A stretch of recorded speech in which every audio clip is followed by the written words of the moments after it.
Audit sir, please provide us waiver sheet. Okay, sir. Yes. Okay. যতক্ষণ না ওয়েমার seat আসছে ততক্ষণ আমরা একটু কথা বলি। সেটা হচ্ছে আজকে আমাদের দেশে নতুন চিফ জাস্টিস অফ ইন্ডিয়া পেল। কাকে পেল? নাম কি চিফ জাস্টিসের? এই যে হ্যাঁ, এক্ষুনি পাঠাইনি, দুদিন আগেও পাঠিয়েছি। গাওয়াই নাকি একটা এইরকম ভাবে তোরা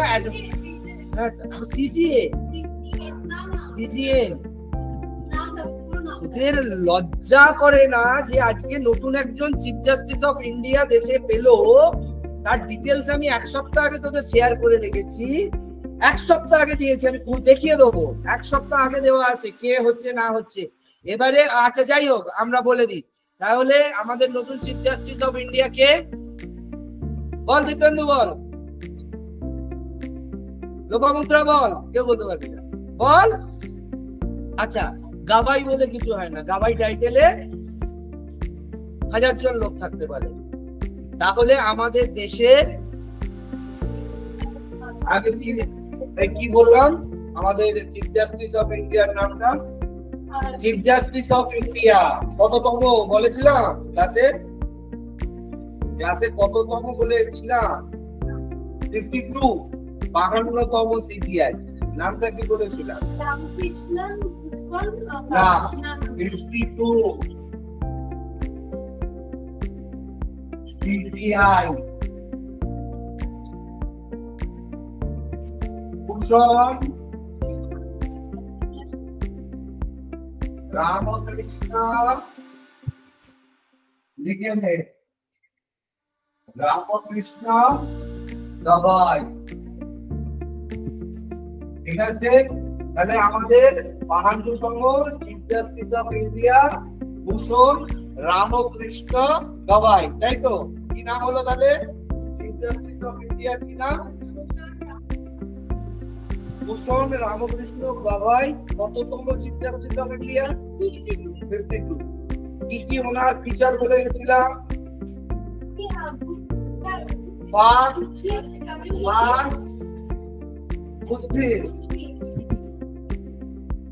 বুদ্ধিস্ট সিজিআই, তাই তো? আর সেকেন্ড দলিত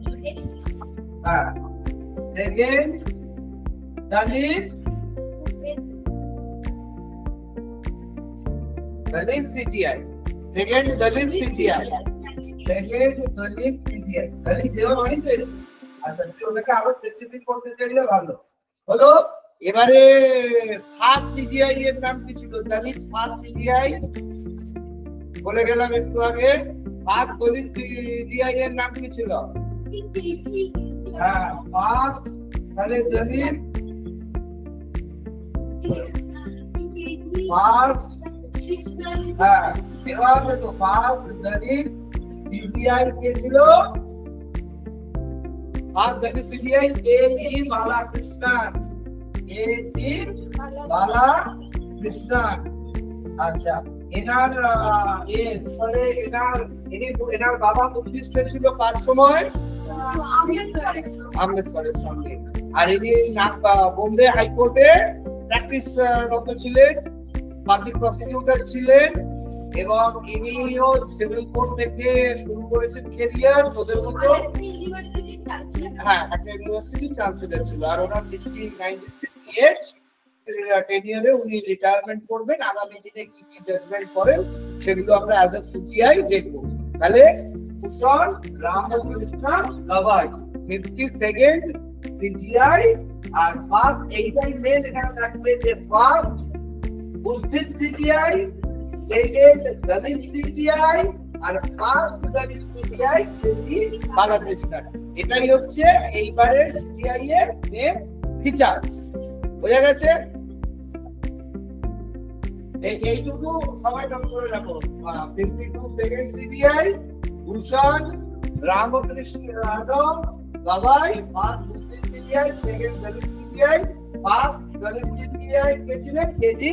বালাকৃষ্ণন। ঠিক আছে, তাহলে ভূষণ রামকৃষ্ণ গবাই 52nd আমাদের সিজিআই। ঠিক আছে, বাকি এই নোটটা শুধু মাথায় রাখলে হয়ে যাবে। আর মোটামুটি ওনার কেরিয়ার যা কিছু আছে জাজমেন্ট সেগুলো আমরা পরে করাবো আরো আস্তে আস্তে। কিন্তু এটার মধ্যে যেটা মেনলি ছিল সেইটুকু পার্ট আমি দিয়ে দিলাম। এবং এনার বাবা বি.আর. আম্বেদকরের সঙ্গে একই সঙ্গে বুদ্ধিস্ট হয়েছিলেন। হ্যাঁ, ঠিক আছে। আচ্ছা, এবারে বল কে কত পেলি? জাজ হবার যে বয়স সীমা সেটা উনি এই সামান্য কয়েক মাস নভেম্বরেই উনি রিটায়ার করবেন। কিন্তু দেশের বুকে একটা ইতিহাস তৈরি হলো এই সিজিআই কে নিয়ে। সেই হিস্ট্রি দুটো কি কি বলো, ওনার ক্ষেত্রে স্পেশাল কি কি? চিফ জাস্টিস অফ ইন্ডিয়ান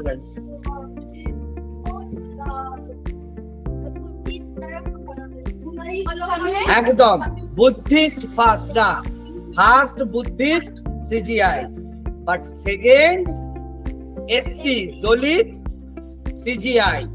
তাহলে ব্যাক টু ব্যাক প্রশ্ন আসবে যে যদি ইনি second chief justice of India, তাহলে প্রথম চিফ জাস্টিস অফ ইন্ডিয়া কে ছিলেন? মানে সরি, প্রথম দলিত চিফ জাস্টিস অফ ইন্ডিয়া কে ছিলেন? ইনি দ্বিতীয় চিফ জাস্টিস হয়েছেন দলিত। তাহলে প্রথম দলিত চিফ জাস্টিস অফ ইন্ডিয়া কে ছিলেন? কেজি বালাকৃষ্ণন। ঠিক আছে। আচ্ছা, ইনি বুদ্ধিস্ট, এনার ব্যাকের যে হিস্ট্রি সেটা কি? মানে ইনি, এনার বাবার কি পরিচয় জানা আছে? এনার বাবাও বুদ্ধিস্ট হয়েছিলেন তো সেই সময়। হ্যাঁ, না, রামকৃষ্ণ ভূষণ গবাইয়ের বাবা বুদ্ধিস্ট হয়েছিলেন, বুদ্ধ ধর্ম গ্রহণ করেছিলেন একই সঙ্গে বি.আর. আম্বেদকর সাহেবের সঙ্গে। এইটা সব থেকে বড় জিনিস। বি.আর. আম্বেদকর সাহেব যখন বুদ্ধিস্ট হলো হিন্দু থেকে, সেই সময় ওনার সঙ্গে যারা আরো বুদ্ধিস্ট হয়েছিলেন তার মধ্যে ইনি আছেন। ইনি, ওনার বাবা একজন রাজনেতা এবং উনি পার্লামেন্টেরিয়ান এবং উনি এক্স গভর্নর। কিন্তু উনি মেন যেটা, ওনার বাবা বি.আর. আম্বেদকরের সঙ্গে বুদ্ধিস্ট ধর্ম নিয়েছিল। কিন্তু রামকৃষ্ণ ভূষণ গবাই কেরিয়ার সম্পর্কে কি জানা আছে যেটা তোদেরকে ইন্সপায়ার করবে? বল। উনিও কিন্তু তোদের মতোই প্রথমে সিভিল কোর্ট প্র্যাকটিস করেছে, তারপরে উনি এপিপি মানে আমাদের যেটা পাবলিক প্রসিকিউটর ওটা হয়েছে, তারপরে উনি হাইকোর্ট সার্ভ করেছেন এবং রিসেন্টলি উনি চ্যান্সেলর ছিলেন একটা ল ইউনিভার্সিটি। তো এইভাবেও সিজিআই হওয়া যায়। সিজিআই হতে গেলে যে একদম মানে প্রথম থেকেই বিরাট ব্যাকগ্রাউন্ডে সিজিআই এর ব্যাকগ্রাউন্ড হতে হবে বা জাজের ব্যাকগ্রাউন্ড হতে হবে সেটা নয়। সেইটাই তোদের আমি বলতে চাইছি যে আজকের দিনে জাজের কেরিয়ারটা কতখানি মাহাত্মপূর্ণ। বলতো দেখি কেন বলছি আমি এইটা? জাস্ট বলছি সবার জন্য। আমি তোদের এটা পাঠিয়েছিলাম, তোরা তো পড়াশোনা করিস না, এই ডেটাটা জাস্ট জানানোর জন্য। দেখ, তোদের পাঠিয়েছিলাম, দেখ, according to the latest data from the Department of Justice, ইন্ডিয়ার কতগুলো হাইকোর্ট আছে ইন্ডিয়ায়? বল। এখন আর কিছু ঘাঁটতে হবে না, এগুলো বাড়িতে ঘাঁটার জন্য পাঠাই। ক্লাসে বসে ঘাঁটবো আর দরকার নেই, স্যার জানতো বসে আছে এখানে। ক্লাসে বাড়িতে ঘাঁটবো না, এখানে ঘেঁটে লাভ নেই। তাহলে আমি বলি আমাদের 25টা হাইকোর্ট আছে ভারতবর্ষে, তাই তো রে? তাহলে এই 25টা হাইকোর্টে টোটাল জাজের স্ট্রেংথ কত হওয়া উচিত? স্যাংশন জাজের পোস্ট সেটা হচ্ছে 1114 জন, কিন্তু বর্তমানে সেখানে জাজ আছে 769 জন। অর্থাৎ হাইকোর্টেই আমার জাজের ভ্যাকেন্সি রয়েছে 345, 30% ভ্যাকেন্সি। এর মধ্যে আমরা যদি দিল্লি হাইকোর্ট দেখি, যেখানে দিল্লি হাইকোর্টে যে আমরা বলছিলাম না যে দিল্লি জুডিশিয়ারি দেবো, কেন বলছিলাম? কারণ দিল্লি জুডিশিয়ারিতে দেখো 60টা হাইকোর্টের পোস্ট, তার মধ্যে তোমার অলরেডি রয়েছে যেটা ফাংশনাল 36, তাহলে কত পার্সেন্ট? 40% ব্যাকলগ। এরকম ভাবে এলাহাবাদেও ব্যাকলগ হচ্ছে সব থেকে হাইয়েস্ট, যেখানে স্যাংশন পোস্ট 160, সেখানে হয়ে আছে 81। এবার যেটা আমার এখানে বলা যে সংখ্যাটা, যে আজকের দিনে দাঁড়িয়ে সুপ্রিম কোর্ট, হাইকোর্ট এবং ডিস্ট্রিক্ট এন্ড সাবঅর্ডিনেট কোর্ট মিলিয়ে কত কেস পেন্ডিং আছে? 81,573টা স্পেন্ডিং আছে সুপ্রিম কোর্টে, হাইকোর্টে স্পেন্ডিং আছে তোর মোটামুটি ধর 62 লাখ 35,242, আর ডিস্ট্রিক্ট কোর্ট যেটার জন্য তোলার লড়াই করছিস সংখ্যাটা কত একটা আন্দাজ করে বলতে পারবি? 4,57,42,040। তাহলে তোদের রিক্রুটমেন্ট হবে না তো হবে কাদের? এটাই তথ্য, এটা আমার তথ্য নয় ভাই, দা হিন্দু অ্যান্ড ন্যাশনাল মানে জুডিশিয়াল রিফর্মস থেকে সোর্সেস আছে। সোর্স হচ্ছে supreme court of India, national judicial data grid, NGDSAG। দেখো এইখানে পরিষ্কার করে লেখা আছে, দেখো এটা তাই ঠিক করেছি তো, 4,57,00,000 তো। আমার ডিজিটে যদি প্রবলেম হয় কত আছে? আমারও একটু এরকম কিন্তু কিন্তু লাগবে। তারপরে সংখ্যাটা পাই 40। তাহলে তোরা 4 কোটি পেন্ডিং মামলা ডেলিভার করবার জন্য রয়েছিস। অর্থাৎ এই 4 কোটি মামলাকে ডেলিভার করবার জন্য ভারতবর্ষের সমস্ত সিভিল ডিস্ট্রিক্ট জজ কোর্টে জজের রিক্রুটমেন্ট হবেই হবে, পাক্কা। এবারে একদিন আমরা আলোচনা করে নেবো দিল্লির জন্য কি লাগবে, ঝাড়খণ্ডের জন্য, বিহারের জন্য, ওড়িশার জন্য, ত্রিপুরার জন্য, আসামের জন্য। তোদের এখন থেকে বলছি মোটামুটি মোরাললেস হিন্দিটা কার কার কম্পালসারি ল্যাঙ্গুয়েজ ছিল? হ্যাঁ, কারো ছিল না। তাহলে ওটাকে একটা আমরা এখন থেকেই শুরু করে দেবো কি ডিপ্লোমা করা? হ্যাঁ, কি ভালো হবে। হিন্দিটা আমার এখানে শিখলে শুধু হবে না, হিন্দি তো শিখিয়ে দিলে হবে না, হিন্দি লিখতে পড়তে জানি যাদের স্কুলে। আরে বাবা, তুই যে লিখতে পড়তে জানিস সেটার অথেন্টিকেশন মানে তার ডিগ্রি কোথায়? তোর যদি ফার্স্ট ল্যাঙ্গুয়েজ, সেকেন্ড ল্যাঙ্গুয়েজ বা থার্ড ল্যাঙ্গুয়েজ হিসেবে হিন্দি তো তোর যদি রেজাল্টে থাকে যে 5 to 10 তুই হিন্দি পড়েছিস, না ওইভাবে তো হবে না, আমাকে অ্যাপ্লাই। হ্যাঁ, এবারে ঘটনাটা হচ্ছে যেখানে যেটার আমার যদি হিন্দি ল্যাঙ্গুয়েজে লিখতে পড়তে জানি তার সার্টিফিকেট থাকে, তাহলেই কিন্তু আমি সারা ভারতবর্ষের সবকটা জুডিশিয়ালে বসে যেতে পাবো। ইংলিশ আছে, তামিলনাড়ুতে তেলেগু চাইবে, দক্ষিণটা ছেড়ে দাও, তেলেগু, তামিল, মালায়ালামে একটুখানি চাপ আসবে, কিন্তু বাংলা আমার আছেই, মোটামুটি ত্রিপুরা, আসাম হয়ে যাবে। কিন্তু বাকি মনে কর ইউপিতে প্রচুর ভ্যাকেন্সি, বিহারে প্রচুর ভ্যাকেন্সি, ঝাড়খণ্ড, রাজস্থানে প্রচুর ভ্যাকেন্সি, উড়িষ্যায় প্রচুর ভ্যাকেন্সি। তো যেখানে যেখানে হিন্দি ল্যাঙ্গুয়েজটা লাগবে ম্যাক্সিমাম, কারণ আমি এখন আলাদা করতে ওড়িয়া শিখতে পারবো না বা তেলেগু, মালায়ালাম, সেটা চাপের আছে। তাহলে বাকি যেগুলোতে হিন্দি ল্যাঙ্গুয়েজ কম্পালসারি আছে, যে হিন্দি লিখতে পড়তে জানতে হবে বা ইংলিশ পড়তে হবে, তাহলে তো আমরা জুডিশিয়াল গুলো দিতে পারি। তাহলে 4,57,00,000 না কত বললাম? হ্যাঁ, 42,040। এর জন্য সারা ভারতবর্ষে আমাদের চাকরি বাঁধা। পশ্চিমবঙ্গেও দেবে, পশ্চিমবঙ্গ দেবে না তার কোনো মানে নেই, কিন্তু আমার কাছে কথা হচ্ছে পশ্চিমবঙ্গে 150। আমি যদি একই প্রিপারেশন নিয়েছি জুডিশিয়ালের জন্য, আমরা যে লেভেলে প্রিপারেশন নিচ্ছি, বল মানে আদার যারা প্রিপারেশন নিচ্ছে না তারা তোদের সঙ্গে টেক্কা যাবে কি যাবে না? তাহলে তোদের কি মনে হচ্ছে তোরা যখন প্রিপারেশন নিচ্ছিস আগে আর এখন? ওটার কথা বলছি না, আমি বলছি আমাদের এখানে যে লেভেলে প্রিপারেশন আমরা করাচ্ছি, আমরা পাবো না, বাকি কেউ পাবে, এটা তো হতে পারে না। তাহলে আমাদের প্রিপারেশনটা করে আমরা কত ভ্যাকেন্সির জন্য লড়াই করছি? হ্যাঁ, 150, 100 কি 70, 80 এরকম। তার মধ্যে SC ST রিজার্ভেশন আলাদা বাঁদিকে, জেনারেল ডান দিকে। তো আমার এই প্রিপারেশনটাই তো লাগবে দিল্লি জুডিশিয়াল, রাজস্থান জুডিশিয়াল বা বাকি সমস্ত জুডিশিয়ালের জন্য। হ্যাঁ, তাহলে আমার কিন্তু লয়ের যে ডিগনিটিটা, মানে আমাদের লয়ের প্রিপারেশনটা, সেটা তো রেডি, মারাত্মক করছি আমরা, এবং আরো তো অল ইন্ডিয়া জুডিশিয়ালের লেভেলেও করছি, সমস্ত কোশ্চেন রেডি করছি। তাহলে আমার কাছে কথা হচ্ছে যে আমি যদি আজকে একটা ছোট করে হিন্দি প্যারালালি আমার এটা করে নিতে পারি, সেটা কি করা যাবে কি না যাবে আমি সব বলে দেবো, কোথায় কি করলে হবে। ওটা শুধু একটা 6 মাসের সার্টিফিকেট কোর্স করে নিয়ে আমি হিন্দি জানি লিখতে পারি, আমার সরকারি একটা সার্টিফিকেট হয়ে গেল, তাহলে আমি ল অ্যাপিয়ার করতে পারবো। তাহলে আমি 150 ভ্যাকেন্সিটাকে 10 গুণ বাড়িয়ে 2000-এর ভ্যাকেন্সিতে বেরিয়ে যেতে পারবো। এবারে বিহারে ছেলেরাও আমাদের থেকে এগিয়ে যাবে, এটা হতে পারে না। না, পরে ওরা IAS এর পরে, কিন্তু লয়ের ব্যাপারে আমি বলছি যে বিহার, উত্তরপ্রদেশ, রাজস্থান, দিল্লি সর্বত্র আমরা গিয়ে মাথা গলাতে পারবো। কারণ এখানে ডোমিসাইল এখনো কোথাও কম্পালসারি নয় জাজ হবার ক্ষেত্রে। কি বললাম বোঝা গেছে? তাহলে আমার ডোমিসাইল যখন লাগছে না, আমি যেমন আমাদের ওয়েস্ট বেঙ্গল জুডিশিয়ালের বাইরে থেকে ছেলেগুলো চলে আসছে যারা মাননীয় করছে, তো আমরা কেন বাইরে যাব না? আমাদের ডব্লিউবিসিএস করতে বাইরে থেকে চলে আসছে, ডব্লিউবিজিএস করতে বাইরে থেকে চলে আসছে, মানে অন্যান্য রাজ্য থেকে আসার অধিকার আছে, আসবে, আলবাট আসবে, হাজার বার আসবে, আমরা যাবো না কেন? আমরাও যাব। তাহলে আমরা লয়ের প্রিপারেশন, মানে আমাদের জাজ হওয়ার রূপ দেখে এবার পশ্চিমবঙ্গ সরকার যা মাইনে দেয় হতে পারে উত্তরপ্রদেশ সরকার বেশি মাইনে দেবে, আর বেশি মাইনে দেবে। কি আছে, ওখানেও মাছ ফাছ পাওয়া যায়, চিন্তা চাপ নেই, ভাত চাল পাওয়া যায়, এমন ভাত ফাত পাওয়া যায় না, মাছ ফাছ পাওয়া যায় না। হ্যাঁ হ্যাঁ, দিল্লিতেও পাওয়া যাবে, উত্তরপ্রদেশ বিহার কাছাকাছিও থাকতে পারবি, পাঞ্জাব পাঞ্জাব যেখানে পাবো সেখানে স্যালারিটা যদি পশ্চিমবঙ্গের থেকে বেশি হয় বেরিয়ে যাবো।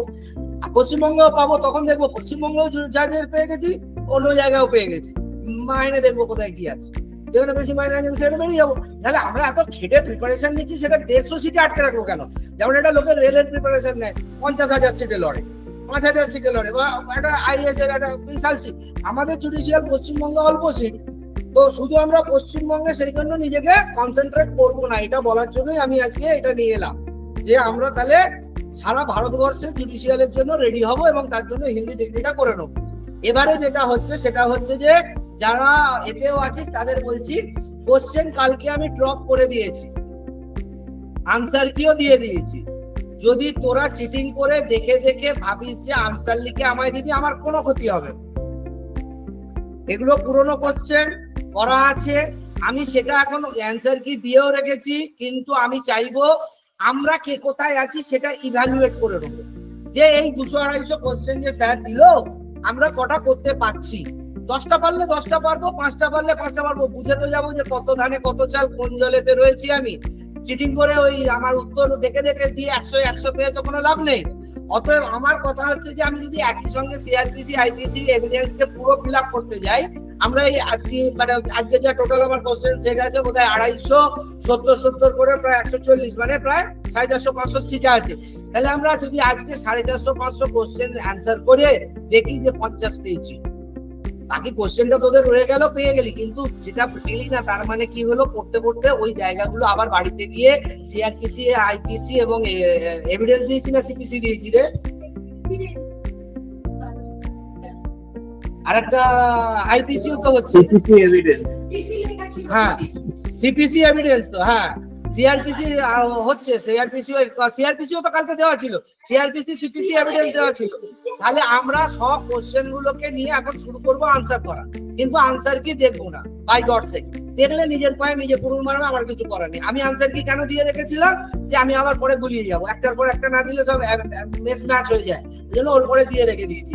আমরা পরীক্ষা দেওয়া স্টার্ট করে দিচ্ছি, দেখা যাক আমরা কত পাই, তার উপরে বুঝতে পারবো আমাদের লেভেল অফ প্রিপারেশনটা কোথায় দাঁড়িয়ে আছে। এর জন্য একটা ফুল সিরিজ পরীক্ষা, আগে তো 15টা করে কোশ্চেন নিচ্ছিলাম, সেখানে আমরা জাজ করতে পারছিলাম না, কারণ 15টা হয়তো হতে পারে যে ওই পোর্শনটা থেকে অফবিট আমি কোশ্চেন কমন পেলাম না, মানে একটা জায়গা থেকে মনে করো 1 থেকে 50-এর মধ্যেই ওই 15টা কোশ্চেন পড়েছে, আমার 50 থেকে 100 করা আছে।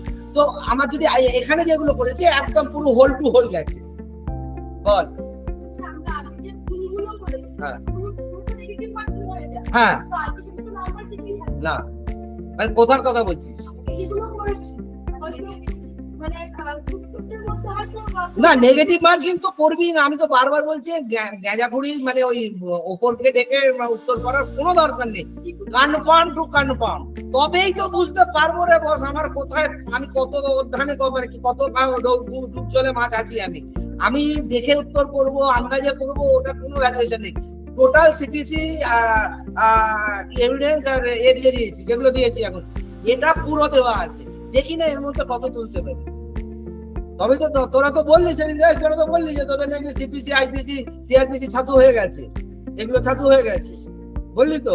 চল শুরু কর, আর কথা নয়, লোপাও শুরু করে দাও, দিব্যেন্দু শুরু করে দাও, ও তৃষা আসলে ও শুরু করবে, আর এ কোথায় গেল, ও তো 20 তারিখে আসবে, কে জানো ওই মেয়েটা, কি জানো বাচ্চা মেয়ে দুটো, প্রীতি আর পিয়াই, ওরা তো বাচ্চা, ওদের এখন বাদ দাও, তোরা তো আর বাচ্চা নয়, তোদের প্রত্যেকেই অ্যাপিয়ার করবে এবছর।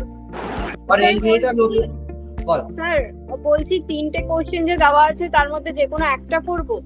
না, মানে 3টেই করতে হবে, এখন দুটো আর একটা দিচ্ছি, প্রিন্ট আউট তোদের দিচ্ছি, বার বেরোচ্ছে। অরিত স্যার প্রিন্ট আউট পাঠাও, তোরা এগুলো করা শুরু কর, লিখে দিবি ওপরে সিআরপিসি নাকি লিখে দিয়ে শুরু কর হু হু করে। আর যা কোশ্চেন আছে আমি কিন্তু বলে দিলাম, এই 3টে বাজে 4:30-র মধ্যে কিন্তু পুরো ছাতু করতে হবে। 4:30 পৌনে 4টে, কারণ আমার তো উত্তর দেওয়াই আছে। হ্যাঁ করে দিবি, শুরু কর শুরু কর। 4:30-র মধ্যে কেউ আনসার কি দেখবি না, আনসার কি দেখে করে কোনো লাভ হবে না। আমি তোদের লাস্ট রাত্রিরেও যদি আমি কোশ্চেন কমনও দিয়ে দিই, এরকম ভাবে কোনো লাভ হবে না। আরে স্যার ওই আরেকটার প্রিন্ট আউট হয়ে গেছে?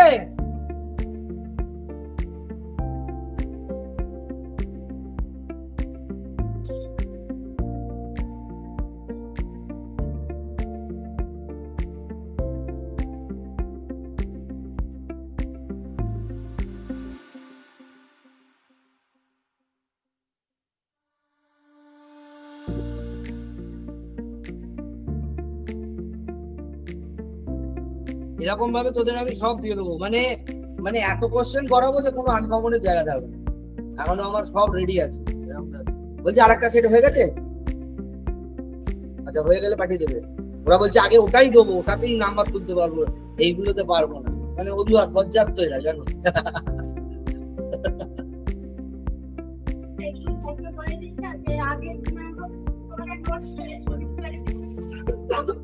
গিয়ে দেখিয়ে দিবি, তোরা প্রচুর নোটস পাসনি, জাজমেন্টের পাসনি, আমি পড়া ধরবো। রিসেন্ট জাজমেন্টের উপরই বোধহয় 2টো নোট গেছে। পাবি, কাঁদছিস কাঁদছিস অথচ পাবি।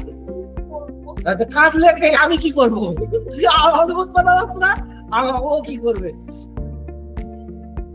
এগুলো দেওয়া আছে আমাদের গ্রুপে, দেওয়া ছিল গুলো, রিসেন্ট জাজমেন্ট গুলো দেওয়া আছে, লোকা দেওয়া আছে, রিসেন্ট জাজমেন্ট গুলো লোকে দিয়ে দেবো। ভালো, হ্যাঁ ক্লাসে আছি, পরে কথা বলছি।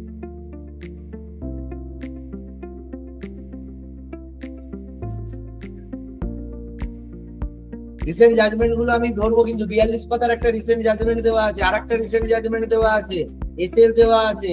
এই সপ্তাহে আমার 4টে আরো এসএর দেওয়ার কথা আছে, তাই তো রে? ওইগুলো সব নিয়ে নিবি, রিসেন্ট জাজমেন্ট গুলোর উপরে এবার পরীক্ষা নেবো। আচ্ছা তোরা একটা জাজমেন্টের খাতা করেছিস? ওই আজকেও পাঠিয়েছি, কালকেও পাঠিয়েছি, সব লিখছিস তো? রিসেন্ট জাজমেন্ট ডেট দিয়ে, যেটা রিসেন্ট জাজমেন্টের পুরোনো গুলো তো আমি দিয়ে দিয়েছি, ওটা তো পাচ্ছিস, ওটা পাচ্ছিসই, কিন্তু রোজের রোজ যে যাচ্ছে সেগুলো একটা খাতায় ডেট দিয়ে, হ্যাঁ লিখছিস তো একদম, ব্যাস ব্যাস। আমাদেরকে রুটে আমি দিই। হ্যাঁ এই হিন্দি কি করবো আমি? চার্জ হয়েই ছাড়ো।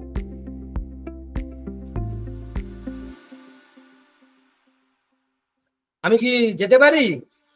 পাহারা দিতে হবে।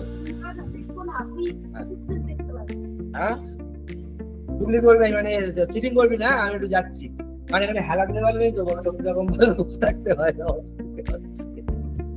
ঠিক আছে, রেডি করো, আমরা আসছি। আবার লাস্টে আসারও কিছু নেই, আমি জাস্ট এরপরে এসে তোদের থেকে ওই এটা জেনে যাবো কি কত পেলি, কারণ অ্যান্সার কিও দেওয়া আছে, ওরা মিলিও নিতে পারে। লাস্টে আমাকে শুধু বলবি কে কত পেলি, কারণ ওটা জানলে আমার সুবিধা হবে, তোদেরও সুবিধা হবে যে কত দূর আছে।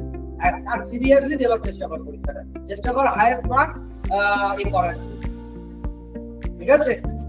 250, ওখানেই তো আছে 250, আর ওখানে আছে আরো 70 করে 140, মোটামুটি 500-600 নম্বরের কোশ্চেন করে দেখ কত পাচ্ছিস, 50 না 70 না 100 কত পাচ্ছিস দেখ। আই হোপ তুই ভালো করে দিবি।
ঠিক আছে, কাউন্ট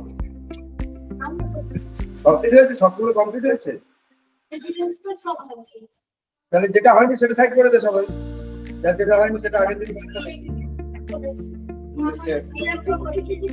আমি এই কোশ্চেন পেপারটাই আবার দিয়ে দেবো। তাহলে যার যেটা হয়নি সেটা দিয়ে দে, গোটা গোটা খাপছাড়া করে করেছিলি তো কোনোটা গোটা গোটা দিয়ে দে।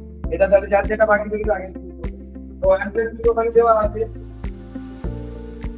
তোর সবটা তুই করিস কি স্যার এভিডেন্সে 256 ও সেরকমটা 146 একবার তোর হয়ে গেছে।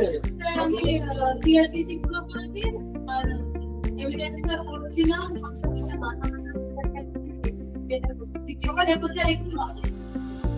কটা কমপ্লিট করেছিস? আমি সিআরটিসি আর সিপিসি কমপ্লিট করেছি। কাউন্ট করে না, কাউন্ট করে না, কাউন্ট এভিডেন্স কর 44টা বলেছি। কাউন্ট কর। তাহলে আমি তো বলি আমি সিপিসি আর একটু বলি বাকি ছিল কারণ করে ফেল, 5টা অবধি টাইম আছে, করে ফেল। তুই কত পেলি বল? আমি 4:30 আসবো বলেছিলাম, 4:30 চলে এসেছি ক্লাসে। তুই কাউন্ট কর কত পেলি।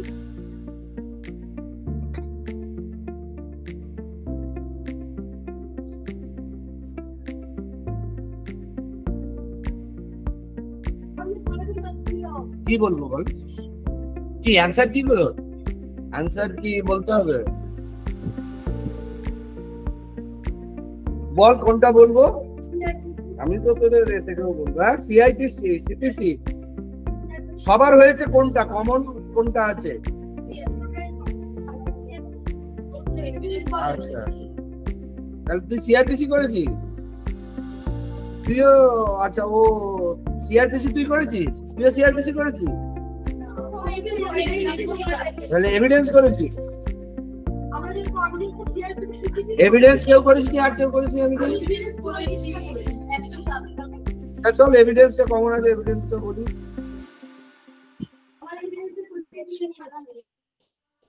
কি আরেকটু সময় দিলে হবে কি? তাহলে আমি এক্ষুনি বলবো না। এই তুই দাঁড়া, হবে কি আর একটু? ঠিক আছে, 5টা অবধি কর, কারণ আমার বলে উত্তরটাকে সাম আপ করার থেকে যেটা দরকার সেটা হচ্ছে কতটা পারছি আমার জেনে নেওয়া। অতএব পরীক্ষা কন্টিনিউ কর। হ্যাঁ, সিপিসি কমপ্লিট কর, যেটা করছিস সেটা কমপ্লিট কর, ঠিক আছে? পরীক্ষা বল। স্যার দুটো করেছি, সিপিসি আর সিআরপিসি। বলে দি কত পেয়েছি স্যার? 71। মানে সিআরপিসি আর সিপিসি নিয়ে সিপিসি দুটো করেছি। হ্যাঁ, সিপিসি দাঁড়া, সিপিসি তে ছিল টোটাল কোশ্চেন হচ্ছে 70টা। হ্যাঁ, আর ওইটাই কতগুলো ছিল? 70। 140 এর মধ্যে কত পেয়েছিস? 71।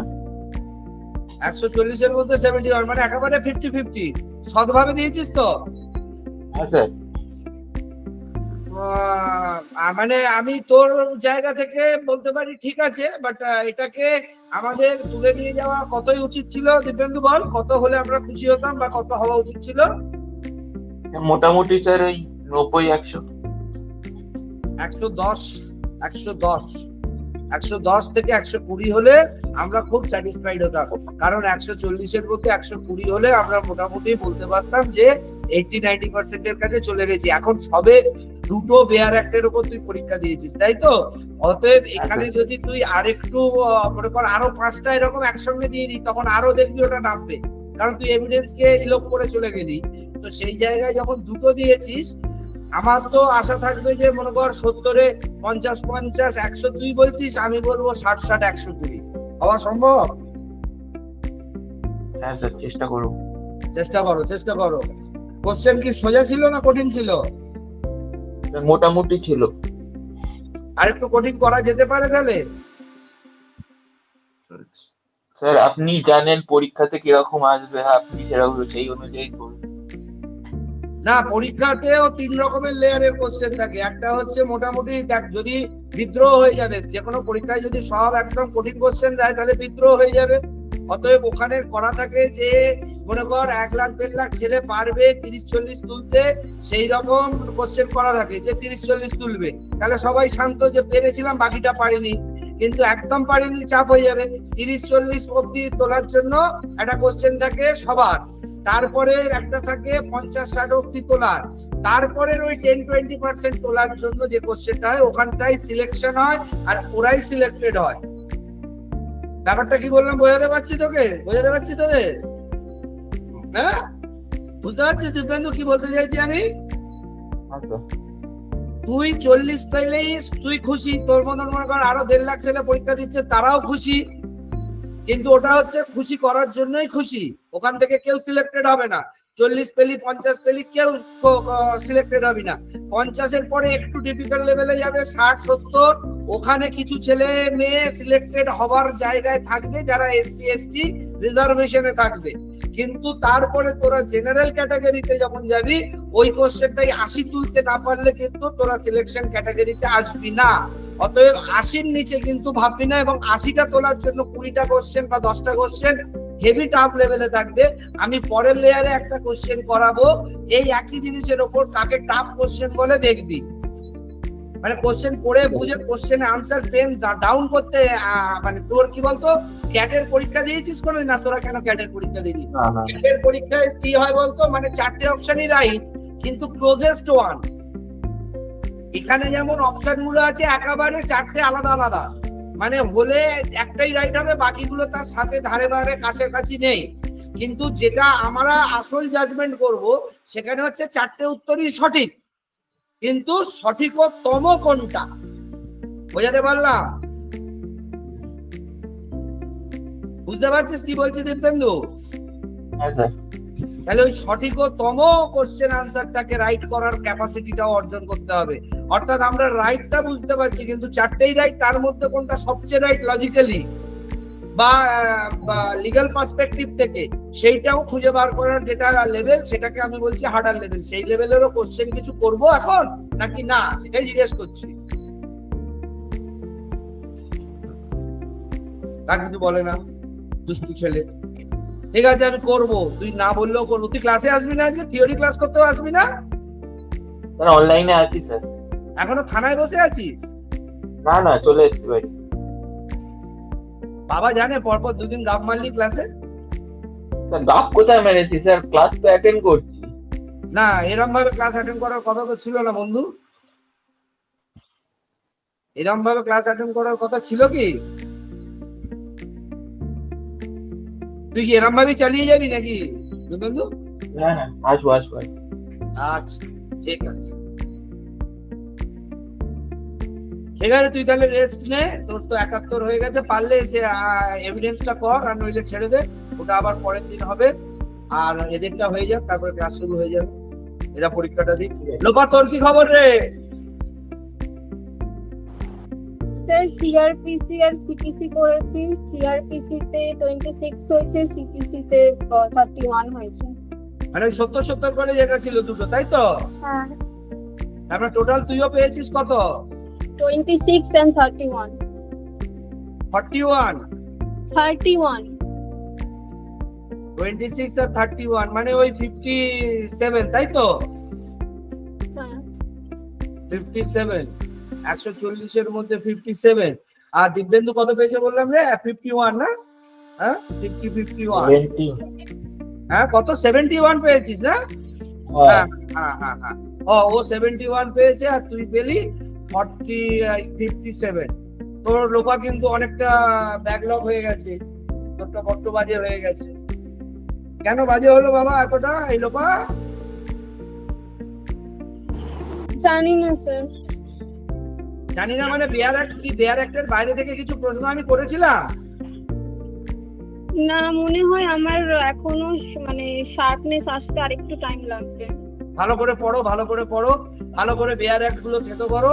আর ওই এই রকমই আমরা পরীক্ষা এখন এবারে চালাবো টানা, একেবারে একসঙ্গে 50টা 60টা 70টা করে কোশ্চেন দেবো, CrPC, IPC, CPC, limitation, constitution থেকেও। আর হ্যালো একটা জিনিস, hello hello hello hello class, একটা জিনিস, আমি কিন্তু এবারে এই সামনের সপ্তাহ থেকে বিএনএস এর শুরু করব, পিএসএও শুরু করে দেবো, কারণ অলরেডি এভিডেন্স যা কিছু সবই একই অ্যাটিটিস আছে।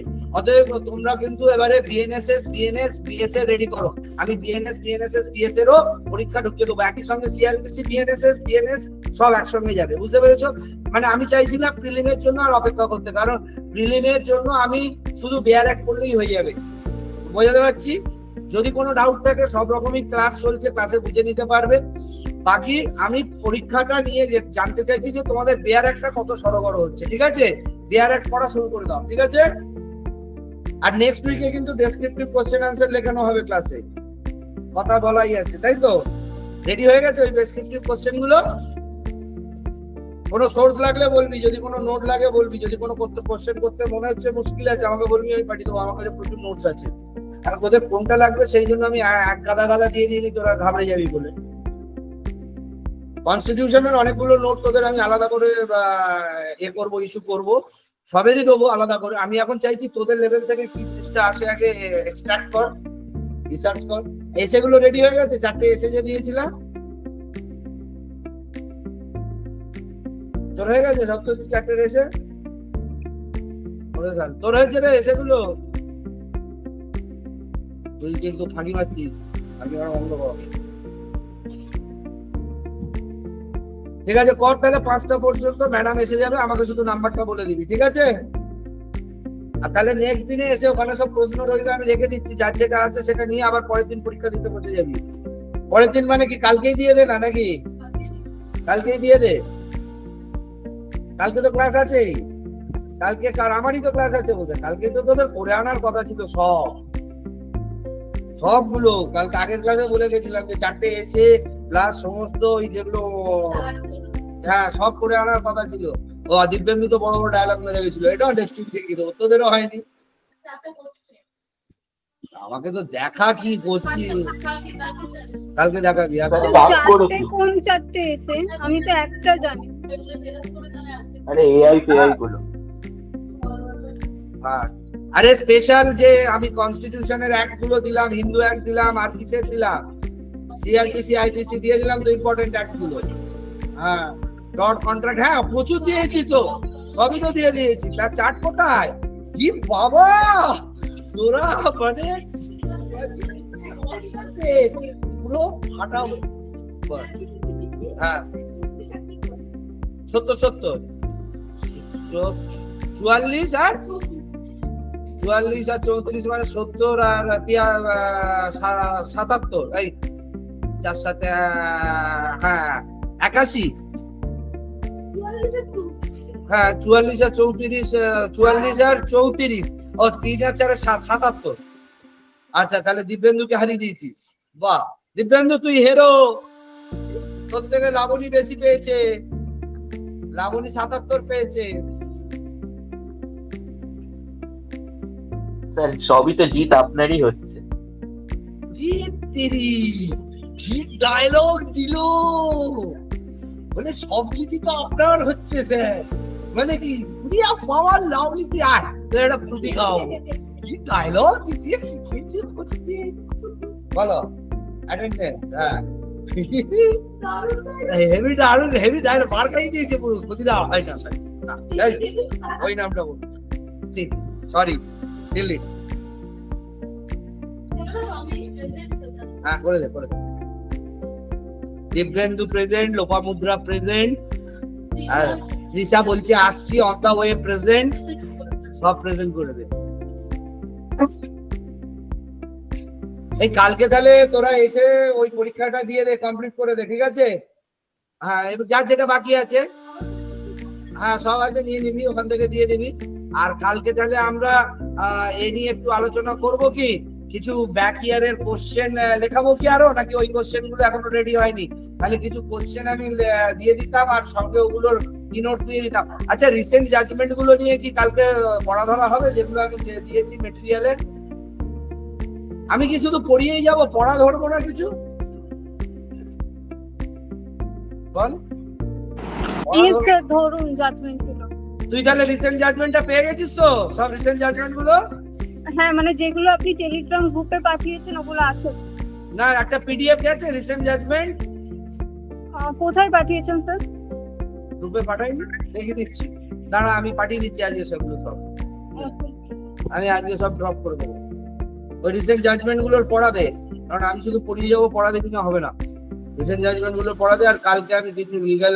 তাহলে ম্যাডাম তোদের ডেসক্রিপটিভ লেখার জন্য বোঝাচ্ছে, তোদের যদি একটা জিনিস শোন, তোদের যদি বিয়ার একটাই প্রবলেম থাকে, তাহলে ম্যাডামকে বল যে ম্যাডাম আমাকে বিয়ার একটাও বোঝান, আর কি করবো? যদি কোনো সেকশনে প্রবলেম হয় বুঝতে, সেটা তাহলে বল। হ্যাঁ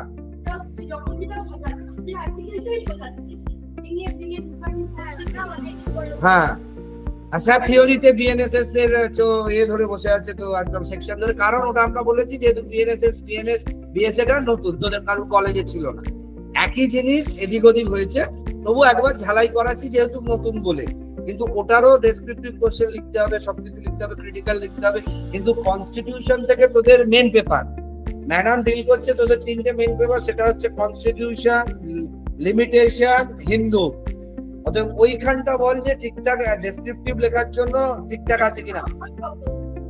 না, আমি সবারই কথা বলছি যে আমরা ডেসক্রিপটিভ লেখার জায়গা রেডি করতে পারছি তো, ঠিক আছে? আরো প্রবলেম হলে আমাকে আমাকে মানে কথা জড়িয়ে যায়। আচ্ছা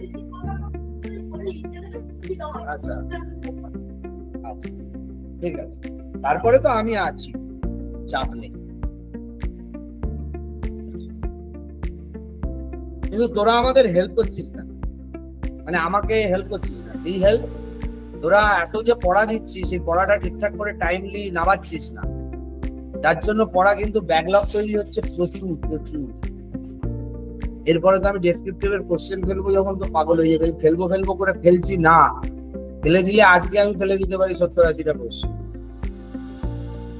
একটা বছর পড়ে নিবি, ব্যাস জীবনে সুখী সুখ। এটাই তোরা করছিস না, তোদেরকে কি হচ্ছে ঠিক আছে।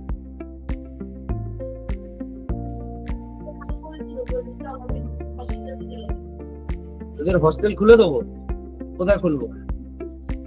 হোস্টেল খুলবো মানে কি বলি বুঝতে পারিনি। মানে ওই পেটাবো, সকাল থেকে নিয়ে পড়তে বসাবো, পেটাতে পেটাতে বেলা অব্দি পড়। আয় আয় আয় আয় আয়। কিন্তু সেটা তো দেখ, ব্যাপারটা হচ্ছে যে তোরা যদি বেকার হোস্টেল করবি কেন? ডেইলি এখানে হোস্টেলে আসা যাওয়া কর, রোজ আয়। আমি তো রোজই ক্লাস নিতে চাই, তোরাই তো আসিস না। আমি বসিয়ে পড়াবো, সকাল থেকে ঢুকে যা, 10টা থেকে বলে রাখবো, আমি এসে বেলা 12:30, 1টা, 1টার সময় পড়া ধরবো, আবার 12টা থেকে পড়তে হবে, 4টার সময় পড়া ধরবো, পড়া দিয়ে তারপর বাড়ি যাবি। নইলে তো বাড়িতে পড়ছিস না, আমি তো জানি। আমি তো বললাম তোদের নার্সারি কেজি লেভেলের মতন, ওই স্কুলের মতন নিয়ে বসিয়ে পড়িয়ে পড়া বার করলে না করলে হবে না। আমি তো রাজি আছি, চলে আয়, আমি পড়া বলে দেবো আজকে। কাল সকালে এসে ফার্স্ট হাফে কি পড়বি, পড়া কমপ্লিট করবি বসে, আবার সেকেন্ড হাফে ওইটা নিয়ে বলে যাবো, আবার সেটা করে 6টার সময় পড়াশোনা করে বাড়ি যাবি। ওই দুদিন, ওটাও আমার বলা হলো, তোদের দুদিন। 3 দিনের দিন বলে কষ্ট হইতো, সব বসে আছে বাড়ি ঘুমোচ্ছে। হ্যাঁ, তুই না, তুই এখানে ধর, আমি চললাম, আমার আর কি কাজ। ম্যাডাম এসে গেল, ওখানে রেখে দিন।